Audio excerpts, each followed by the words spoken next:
দর্শক, আমি এই মুহূর্তে রয়েছি ঢাকা মেডিকেল কলেজ হাসপাতালে।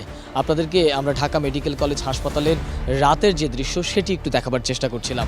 আপনারা জানেন যে কোটা আন্দোলনকে কেন্দ্র করে আজকে সারা দিনই কিন্তু ঢাকাসহ দেশের বিভিন্ন এলাকায় নানা রকম সহিংসতার ঘটনা ঘটেছে। কোটা আন্দোলনের সমন্বয়করা গতকালকে অসহযোগ আন্দোলনের ডাক দিয়েছিলেন, তারই ধারাবাহিকতায় আজকে কিন্তু অসহযোগ আন্দোলনের প্রথম দিন ছিল। সেই প্রথম দিনে রাজধানী ঢাকার বিভিন্ন এলাকায় পুলিশের সাথে আন্দোলনকারীদের ব্যাপক সংঘর্ষের ঘটনা ঘটেছে এবং ঢাকার বাইরেও বিভিন্ন জায়গায় আসলে সংঘর্ষের ঘটনা ঘটেছে। এবং এখন পর্যন্ত আমরা বিভিন্ন গণমাধ্যমের খবরে যেটি জেনেছি যে এখন পর্যন্ত প্রায় ৭৭ জনের বেশি নিহত হওয়ার খবর আমরা বিভিন্ন গণমাধ্যমে জেনেছি। এছাড়া আহত হয়েছে অসংখ্য মানুষ। সকাল থেকেই আসলে শিক্ষার্থীরা বিভিন্ন এলাকায় জড়ো হতে থাকেন এবং বিভিন্ন এলাকায় আওয়ামী লীগের যে নেতাকর্মীরা তারাও আসলে প্রতিরোধের জন্য জড়ো হচ্ছিলেন।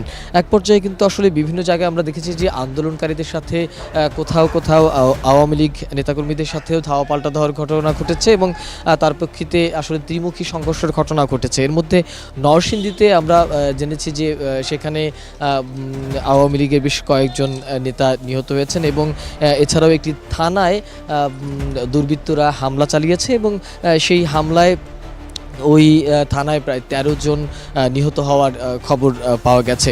এছাড়াও সারা বাংলাদেশে আজকে সারা দিনই আসলে নানা রকম সহিংসতার ঘটনা ঘটেছে।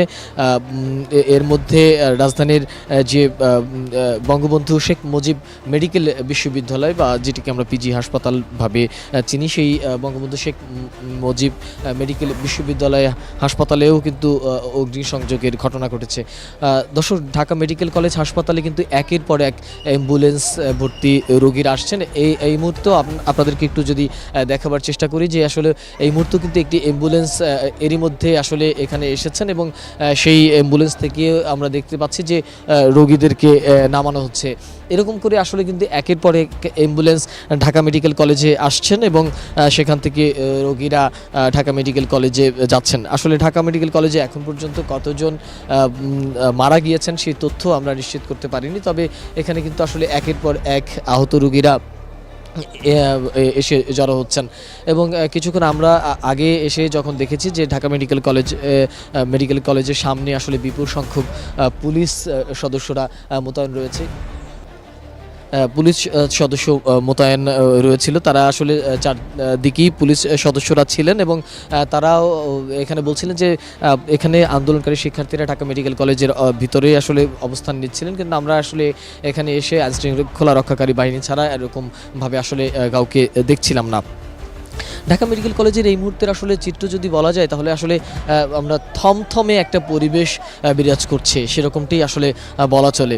যে রাত আসলে এখন গভীর, প্রায় রাত 10টা বেজে গেছে, 10টার অলরেডি ইতিমধ্যে 10টার বেশি বেজে গেছে, কিন্তু ঢাকা মেডিকেল কলেজে কিন্তু আসলে আমরা দেখছি যে একদমই বলা চলে যে থমথমে একটি পরিবেশ বিরাজ করছে এবং কিছুক্ষণ পরপরই একটা অ্যাম্বুলেন্স আসছে এবং সেখানে আহত রোগীরা, তার মধ্যে কোনো না কোনোভাবে আহত কোনো রোগীদেরকে দেখতে পাচ্ছি। ভিতরে সেরকমভাবে কোনো ওই রকম অর্থে আসলে কোনো যদি বলা চলে যে কোনো লোকজন খুব একটা এই হাসপাতালের প্রাঙ্গণে রয়েছে তেমনটা কিন্তু আসলে না, শুধুমাত্র আইনশৃঙ্খলা রক্ষাকারী বাহিনী এবং কয়েকজন হাতে গোনা কয়েকজন আসলে গণমাধ্যম কর্মীরা রয়েছে। দর্শক, আসলে আপনাদেরকে যদি পুরো পরিবেশটা সম্পর্কে বলি যে সারা দিন ঢাকা শহরে ব্যাপক সহিংসতা ঘটেছে, ব্যাপক সংঘর্ষের ঘটনা ঘটেছে। এরপরই কিন্তু আসলে ঢাকা মেডিকেল কলেজে সেই আহত রোগীগুলো আসতে শুরু করে এবং ঢাকা মেডিকেল কলেজে আহত রোগীদের পাশাপাশি স্বজনরা আসতে শুরু করে।